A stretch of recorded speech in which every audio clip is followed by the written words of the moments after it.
Kung meron siya may trip sa mga gantong mga tao.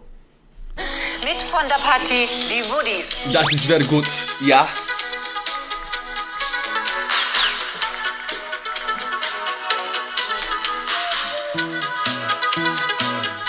Okay. So, ito na yung intro na. Hi, my name is Pao. Du soy Gideon. And this is Eritas Podcast. Now we talk about pop culture and para hindi tayo maka-copyright, no? Shout out Die Woodies. the Woodies. The Woodies. Shout out the Woodies. Sa Mr. Bean, no? The Woody. The Woody. The Woody. The Woody. No. The Woody. The Woody. You must look at the beautiful woman. Inspired. Pero tangina tol, something sa mga gantong treatment ng mga camera just brings me back tol. Tangina, and babalik na naman ako dun sa European, parang alam mo yun, like parang sa Europe lang yung mga gantong mga white noise eh. Germany, Mr. Bean. Mr. Bean, England. Lahat naman Europe. Yun nga, Europe talaga. Anyways. Do Brexit na sila. Shout out the Woodies. Yung mga ganung mga tugtog, alam to ng mga dunk shit eh, mga dunk memer shit eh. Alam nila tong kanta na to eh. Ako sineseryoso ko siya dahil para sa akin yung mga kanta ko mga instant zen at saka mga cutie die. Abangan lang sa second na album na ORU. Medyo mahilig ako mag-combine ng mga gandang melody. Yung mga nota lang. Tan tan tan tan tan tan tan tan tan tan tan tan. Tan tan tan tan tan tan tan tan tan tan tan. Tan tan tan tan tan tan tan tan tan tan. Tan tan tan tan tan tan tan tan tan tan. Tan tan tan tan tan tan tan tan tan. Yung mga ganun, ang ganda niya eh. Tapos yung mga Swiss, mga Tarzan boy. Hindi mali pala. Ano yung kanta na? Swiss boy. Ay, yung mga Swiss boy. Yung mga ganun mga kanta, na-addict ako sa mga ganun. Ay, yung corneto, di ba? Tananan tan tan tan tan tan tan tan. Tapos biglang Super Mario. Tan tan taran tan tan tan. As you can see, doon ko nakukuha yung mga kanta ko. At ironically, doon pa tayo nagkakasundo sa ganong kanta dahil sa dati nating banda, hindi nila trip yun. Kami lang yun.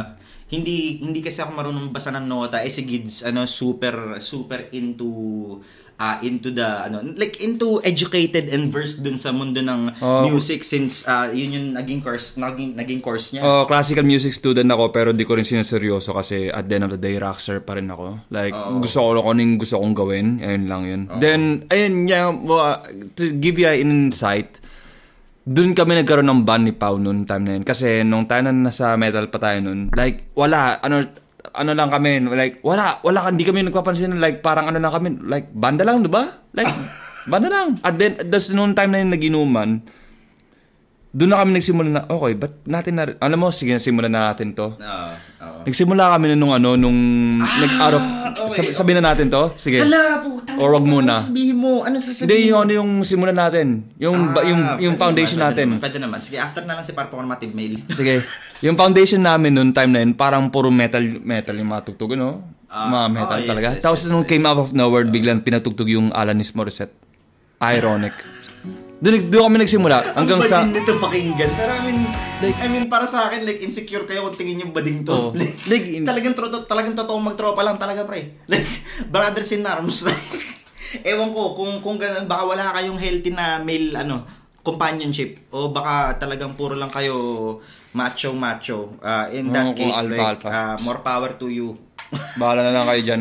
Pero totoo. Sa Alanis Morissette, ironic. Tapos, Good Girls. Maya,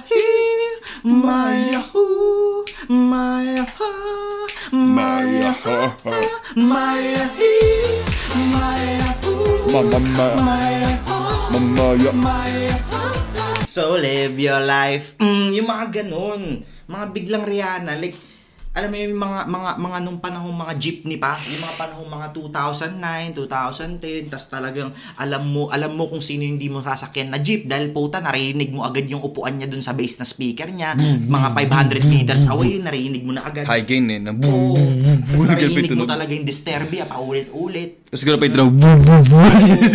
O hindi yung intro dun sa yung kay yung when the sun shines, just shine together. Yung mga umbrella. Classic, Hindi man. mga Chris Brown Forever.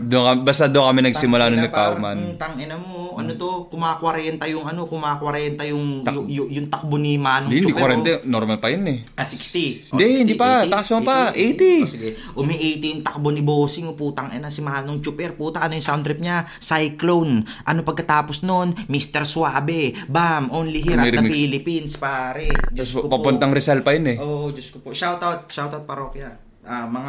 Mga idol namin kayo nung bata kami. Shoutouts po sa inyo. Hindi ako. Ewan ko sa'yo. Hindi ako. Hindi, actually, ako para sa idol lang ako dahil in terms of sa business kasi hindi ko, personally trip yung ganun genre. Pero as tao, alam mo yun, mga artist din na sumubok, I think healthy yun eh. I think dapat ganun talaga eh. Kumbaga, kung hindi mo trip ang isang tunog, hindi naman ibig sabihin nun, dapat hindi mo matripan yung tao eh. Oh. Pwede mo na marespetuhin siya aside dun sa... separate the art from the artist eh. Separate the art from the artist. Kumbaga parang, tignan mo yung mga ibang mga rapper mga local rapper, nagbibigay respeto sa mga Ben and Ben. Like parang dapat ganoon naman talaga eh. Like, hindi naman porket na-cornyan ka sa isang genre, parang kang tubol na... Wag na yan. Next time na yan kasi malalaman natin yun at the darkest side of the truth about the industry. So anyway, going back. Okay, sige. Performative male. Ano yun? Nag-open up lang kasi ako kanina. Alam mo, lagi ko yung narinig yan man, performative male. Like, lalo na sa mga football player na tropa ko sa football. Performative male, di ko alamin man. Like, Gen Z akong tao, di ko alam yung meaning ng performative male. Ano ba yun? Sige. Ito. Give me an insight. Ito, kwentuhan kita. Picture, kung kunwari, pupunta tayo ngayon sa Makati, kung may makikita kang mga tao na nakamaluwag na mga damit, may hawak na tote bag, usually may matcha yan. May matcha, like masyadong overrated na yung coffee, may matcha yan. Minsan may mga scarf yan dito. Oh my God! Shoutout sa inyo. Hindi. Kumbaga parang wala tong diss. Okay, sige. Tas minsan, may mga iba rin nakasuot ng beret. Allah! Medyo parang, kumbaga, hindi. Kailangan mong tandaan. Kumbaga ganito lang yan si Aljur Abrenica, para saan si Aljur Abrenica, kabaliktaran niya ng performative male. Yung response niya, the cover itself maybe, I don't know, like who's to judge, 'di ba? Ang usual na mga magiging judge dapat diyan is the opposite sex, 'di ba? And not the same sex kasi ang bading nun kung tayo mag-uusap, oy tolo, napaka-performative male nun tolo. Pretty much yun kasi internet comment section eh, pero like hindi naman tayo bitch dito sa Eritas Podcast. So, pag-uusapan na lang natin through video forms para kahit paano nasa atin ang attention and wala dun sa comment section. 'Di ba? Anyways,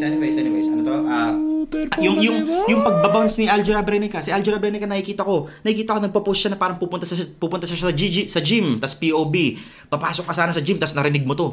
Si Aljur Abrenica mismo. Nakita ko yun. Nakita mo yun, tas narinig niya, tas pumasok lang siya. Nainis pa siya. Shout out sa mga sports. Yun talagang meme culture, yun ang internet culture. Like, wag mong seryosohin. Aljur Abrenica, dumouble down. Respect. Tapos kinanta. Shoutout po sa inyo, Aljur Abrenica. May nasto naman yung mga kinakanta niya. Oo nga, hindi kasi I feel like... Dahil sa Filipino culture kasi. Hindi, yun yung performative male. Kumbaga parang, masyado mo naman parang ino-OA yan. Yung parang gano'n, parang masyado ka naman nagpapogi. Like, masyado ka naman nagpapogi sa mga chicks. Parang, ay, kailangan mo pang magbuhok ng malit para magpapogi sa mga chicks o magganto. Like, hindi mo ba madadaan sa maangas mo talagang ugali? Si Kim Atienza nga eh. Ano, sorry? Si Kim Atienza na gano'n eh. Ay, gago. Hindi, wait lang. Nakapakyo kasi ako eh. Hindi, si Kim Atienza kasi, yung kinulab niya yung kanta ni Aljur eh. Buffalo Soldier naman ni Bob Marley. Oh, hindi nakita ko yun. Shoutouts. Nakita ko yung nakita ko rin yung November 2, nakita ko rin yung hindi ko pa napanood yung buo, pero nakita ko yung episode teaser ni Jessica Soho nung in-interview niya si Kuya Kim. In-interview na ni Jessica Soho si Kuya Kim after nung death ni Eman. Marami doon mga nakita eh. Wag natin pagsabi. Sobrang sakit. Rest in peace po. Alam ko hindi nyo ito makikita kasi kami ay sobrang mga insignificant pieces of shit lang, pero human to human, condolences po, and hopefully you find happiness so always. And kasi ako hindi ko ma-imagine kung ako mamatayan din ng anak and not gonna lie. Like, masakit. Totoo yung sinasabi nila, tingin ko yung mas masakit mawala ng anak kaysa mawala ng magulang eh. Kasi diniscuss niya rin na mas okay na yung magkaroon ka ng cancer. Kasi at least, alam mo na, magiging tanggap mo na ready ka na. Ito hindi, unexpected death yun. Alam mo man, sorry, ayoko na yung topic to. Sige, okay. Yung performative meal lang, kasi di ko alam man. Hindi, ito nga medyo performative meal nga to, yung mga ganitong topic eh. Anyways, sige, balik na tayo sa performative yung performative meal din, lalo na yung gupit na parang katchupoy na parang 90s, tapos pangalawa. Yung ba yung, ewan ko ito ba ang definition ng performative meal ngayon, yung nakikinig ng indie pero indie OPM lang pala. Tapos pangalawa, it's the same lang din naman nung panahon nung mga Echo Smith. Alam mo yun? Like kailangan talaga may aasarin. Ang season ngayon is performative male. Kasi 'di ba naalala mo dati, inaasar naman yung mga alt. Yung mga mga emo. Pero inaasar din naman tayo nung awan ko ako nag-emo-emo ako ng mga 2010, 2011 eh. Same. Ayun, like parang inaasar tayo, pero usually it's the one face. Kumbaga parang the Trailblazers always gets the shame. Kumbaga parang wala, it is what it is eh. Evolution nga ng art, right? Ba't nga ba ako pumunta dun? Hindi ko alam. Basta alam ko performative male, di ako yung parang tipong napaka-cornier. Parang nakakairita eh. Sige, kidding aside, no? I think naman milig pa naman ako sa matcha. Hindi, okay. Pero di naman ako yung gusto ko lang maging matcha dahil ba ako sa sarili ko? Vegan ba ako? Baka ba ako? Hindi, I think the bigger important topic. Kalabaw ba ako pag matcha ako? Sorry guys, like uminom ako ng matcha. For one reason lang. Tinry ko lang na kung magiging vegan ba ako o maging baka ba ako or kalabaw. Hindi pa naman matcha, yung bantae mo nagiging. Hindi, seryosong tanong yun. Seryosong tanong yun kasi hindi talaga alam eh. Hindi ko mahilig sa matcha. Nadudugyutan nga ako sa matcha. Ba't yung trip yan? Nag-medical exam ako nun. Naalala mo yung last year lang nag-matcha ako nun. Nag-medical exam ako nun. Nag-jebs ako dahil kailangan sa medical exam yun daw. Wala. Normal lang naman. Pero, ewan ko, basta ang feedback ko lang para akong kalabaw. Hindi ko inaasa yung mga matcha lovers dito, pero uminom naman ako matcha, pero gusto ko lang maging baka. Kalabaw, baka. Anong ginagawa? Yun yung matcha lover mo. Uy, kalabaw o baka. Pares ba ang kalabaw o baka? Yung kalabaw yung FU Tamaraws. Okay. Magkaiba. Ang baka, cow. In English ko lang. May horn din. Masarap ang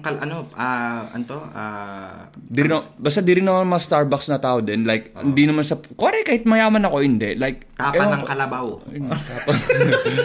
Tapa ng kabayo. Ay man, masarap. Sorry man, ang lansa. Man, nung kumain ako ng... Mali yung kinainan mo. Hindi kasi nung one time bumili yung airpass ko ng pansit kabagan, which is iconic yun sa Isabela. Isabela kami, like, may topping yung karne. Kalabaw. Hindi. Horse, di ko alam kung kabayo or kalabaw, pero ang lansa. Ang lansa. Hindi yung akin tapa. Yung akin tapa, tuyo yung akin. Ay, tuyo. Tuyo na tapa, tol. Tapos masarap na, may sausawan ka. Alam mo, hindi. Alam mo, pag nag-aarap sa ko, putang ina, kami, mag-i-eritas kayo, pupunta ko siya dun sa papaitan kong lugar. Kumakain ka ba nun, kambing? Hindi ako kumakain, pero sabaw. Masarap. Niready ko na yung gout ko. Ilocano ka eh. Ba't di ka kumakain ng papaitan? Ilocano ka. Partida, tandaan mo ha. Lumaki ako dito. Ay, okay. Lumaki ako dito sa Manila. Sa bagay, sa lolo ko ano yung lolo ko yung dahilan kung ba't na-addict ako sa ano sa ano Papaitan sa bawlang. Shoutout sa'yo, lolo. Wala na siya pero shoutout ko lang para nanay ko ba performative male. Ayun, balik na tayo sa performative male. So usually lang naman kasi ang performative male is what society thinks na men who do the most to attract women. Kumbaga parang peacocking lang. Sabihin natin beta male. Kunwari, kung itong algorithm na, wag mo naman. Baka, hindi ko alam. Kung itong algorithm to, kunwari, bigla tayong pinaboran. So, ibig sabihin, tayo na yung next na performative male. Ano yung performative male? Kunwari, gawa tayo ng Irita Starter Pack. Pag pinag-uusapan yung wrestling, pag medyo may ADHD kayong utak, kapag pinagtatawanan nyo yung sarili nyo, kapag bigla kang sobrang bobo na usapan, bigla mong gagawing, parang existential. Kumbaga, gagawa ka ng mga tropes na ano yung napapansin mo dito sa subgroup na to. Like, okay, lahat sila nakamatcha, tapos lahat sila nakatote. Okay, ano yung usual nilang ugali? Ayun, pretty much ganun lang. Like, yun yung performative male. Like, sorry, pero binasag ko lang yung mga trip-trip nila. Kasi parang, okay, nakakatawa siya, like, sa unang linggo. Pero pagdating sa pangalawa, parang, okay, like, medyo na-rundown na kasi ako dahil, hayaan ko na kayo. Or baka masyado kong ini-internalize kasi. Masyado para sabihin ko na lang, hayaan ko na kayo. Parang, kung trip lang nila. Shout out. Kung tingin niyo performative male kami, hindi. Actually performative naman tayo kasi nagpe-perform tayo dito. Nagpe-perform kami dito, Eritas. Nagpe-perform ka rin, mag-record ng music. Perform. Hindi kami performative na yarns and fordas and then parang kung trip niyo mga performative male. Yun yung mga lanya nila. Dito lang yan. Sa Eritas. A, B, Podcast. C, D. So ito na, pag-usapan na natin to. Next topic na natin is TikTok natin na nag-semi-viral. Like, meron tayong TikTok, tol. May TikTok app ka ba dyan? Buksan mo. Tapos tignan mo yung Eritas natin. Tignan mo yung Eritas na page no, sa TikTok natin. Natuwa lang ako kasi like talagang may discussion, tas nakita ko siya sa algorithm. Sabi ko, okay. So ito yung parang unang pruweba sa akin na okay, nagwo-work nga talaga yung mga recommendations. Yung tignan mo dyan yung Alice in Borderland o Squid Games. Tignan mo dali. Para makita mo yung full-time reactions. Full-time reaction. Alice in Borderland o Squid Game. Sa pag-usapang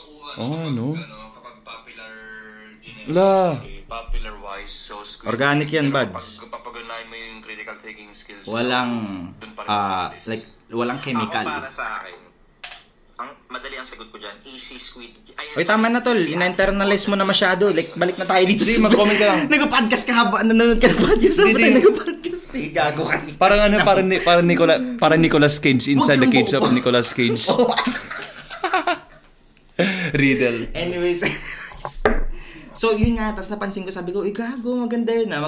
Ano pa kaya yung parang mga pwede natin gawing mga topics na para may mili tayo? Okay, with that being said, ito ang Eritas Eritas Eritas section. Bam! Oritas. Okay. Ito ang unang tanong sa Oritas. Tobero o Slipknot? Basic. King ina mo. Dali, sagutin mo. Slipknot. Tangina. Ako Tobero, pre. Puta, Tobero. Guard. Tangina mo.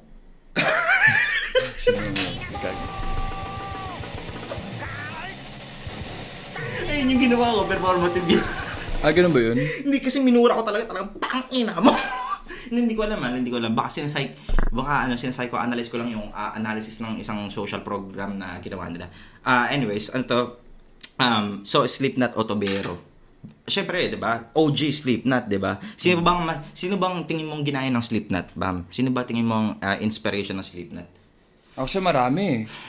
Like, ewan ko, like, napaka-vanguard na ng mass ng Slipknot, pero ang batuan ng mga ideas nakadepende kila Jim Root at Mick Thompson. Lalo na kasi kay Corey Taylor, like, galing, yung kantang Left Behind pala, kung imagine mo yung music video na yun, which is yan yung parang dark side of the truth ni Corey Taylor, ang nag-save sa kanya ng kanta, kung bakit siya alive ngayon, kanta na mga Fate No More.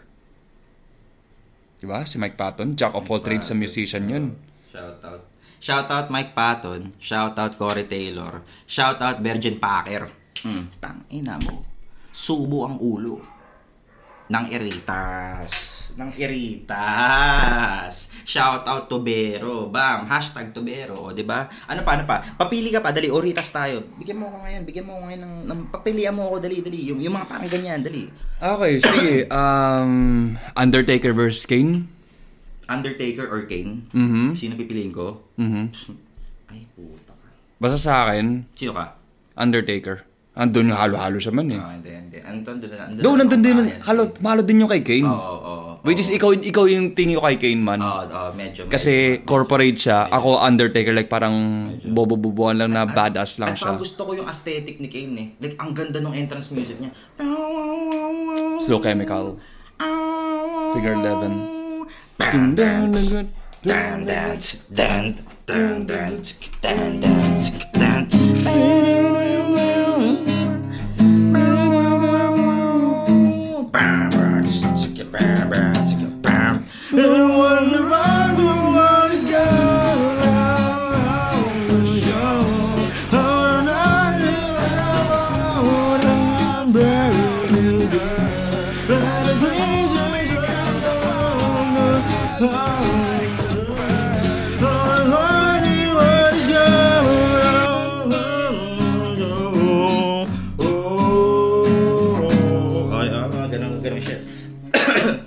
Pero sige, aside sa wrestling, okay. Syempre, sige, ito pa. Sige. Medyo mainstream. Medyo mainstream, sige. Lamborghini versus Ferrari. Wala, tangina mo. Ako Lambo. Kasi purple Lamborghini Lurkin. Tangina mo, shout out Rick Ross. Suicide Squad Joker. Tama ka Ito, sige. The best na Joker. Tangina mo. The best na Joker era. Sino ang the best na Joker? Oh man, pag sinabi iconic, hindi ko sinasabi tong clickbait na to pero pagdating sa Joker, Heath Ledger. Okay. Kung magiging demonyo ka man lang, William Dafoe. Ala, putang inan to. Maganda. Anyways, sige. Ako sagutin ko yan. Best Joker. Ako para sa akin, ang best Joker, I have to respect talaga the OG. Tangina. Mark Hamill, puta. Si Luke Skywalker. Siya ang pinakasumikat kasi sa mainstream talaga is yung Batman animated series eh. Pero although kung talagang kung wala yung animated series, Heath Ledger, tapos followed by shout out Joaquin Phoenix. Si Joaquin Phoenix. Tapos si Cesar Romero. Gusto ko yung Batman na yun. Ganda ng aesthetics. Medyo natatrans ako pag nanonood ako ng mga ganong mga Batman. Ayun, kung pinapanood mo yung Batman na yun, yung kay Cesar Romero. Yun yung Batman na parang mga panahon na nila Charlie Chaplin eh. Very noir. Black and white? Hindi naman siya black and white, pero very noir. Yung timpla niya medyo luma pa talaga. Noir talaga. Noir means new eh. Tas yung mga script writing is talagang very talagang New York tag ng mga 70s. I'll get you, Batman! Yung mga ganun pa. Yes. I fucking love yung aesthetics na yun. Gustong-gusto ko siya. Anyways. Last one. Sige, last one. Adidas or Nike? Adidas or Nike. King, mo. Team 3 Stripes. Sorry. Adidas all the way, man. Ibabalik ko lang, andun si Rap Simmons, Rick Owens, usually what I'm dressed is neat. Real Madrid with Yoji Yamamoto is neat. Hala Madrid, siyempre. Maganda kasi yung mga collabs ng Adidas. Sila yung nagsimula, actually para sa akin lang. Sila yung nag-epitomize eh. Like yung mga Nike fragments. Baka siguro nga kasi elitist kami, baka yun yung performative meal. Corn din. Baka yung performative meal natin. Corn. Medyo, dark. Corn. Adidas Oasis. Gusto kong bumili sana ng today. Whatever you do. Mahilig din ako sa mga Britpop eh. Wala, mga Chelsea Dagger. Chelsea, I believe it when. Ano pang mga ibang mga indie na trick natin? Tudor Cinema Club. Tudor Cinema Club. Good shit. Classic. Ano ba? medyo hindi ako maalam, hindi kami maalala sa sa mga pangalan like the ADHD we are. May sinabi si Rick Owens na pagdating sa art na maganda talaga na as an artist, maganda na mas ano daw siya, mas nagsusubscribe siya dun sa idea na wag mong kunin lahat ng isang bagay. Kunwari, parang sasabihin ko sa'yo, parang sasabihin ko sa'yo, parang, ay, si Marilyn Manson, hindi. Like, hindi ko maalala si Marilyn Manson, basta naalala ko lang, may isa siyang mata na ipula, na puti. Yun lang yung kunin mo. Tapos like, our human brain as an artist, like, like, marami siyang mga paints marami siyang mga paintbrush. Like for example, meron gigs na influence death metal, pero meron gigs na influence Europop, tas meron gigs na influence na parang Spanish music. Alam mo, parang iba-iba yung mga brush mo iba-iba yung mga abangan.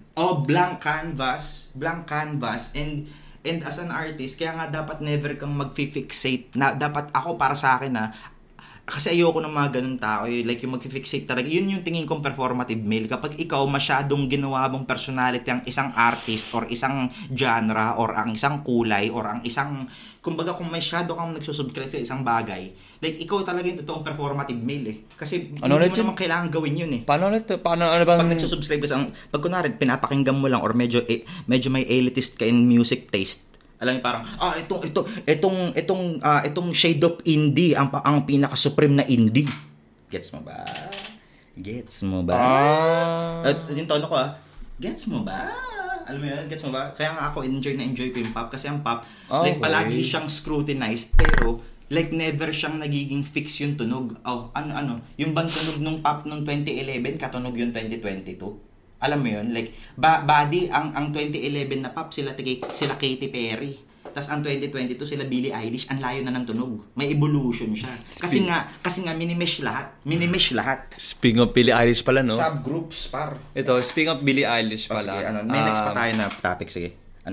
Natawa lang ako sa speaking of Billie Eilish. Sige. Meme of the week. Ayan, halata naman doon tayo pupunta Saan yung Billie Eilish na yun? Wait lang. Where are you, Billy? Ayun, shout out Jokers. Love you guys. Alam mong may topak din ako dahil yun yung trip ko Pero I mean, it is what it is Isn't it? Ang maganda, totoo. Kumbaga kung ikaw kupal ka, sabihin mo kupal ka. Huwag kang kukuha ng bilyon-bilyon sa kaban ng masa tas puta naniniwala ka sa Diyos. King ina mo.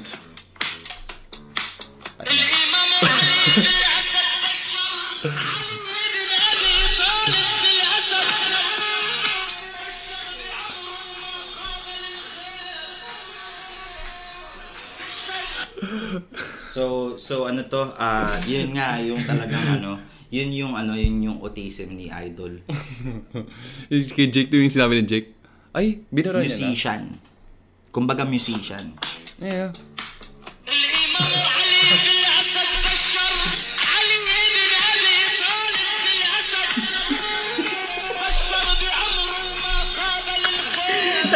talagang sinukuan na nila yung sa boses. Ang pangit pa nung cut. Yung last frame. Mahilig ako sa mga last frame Parang nakakatawa yung mga last frame.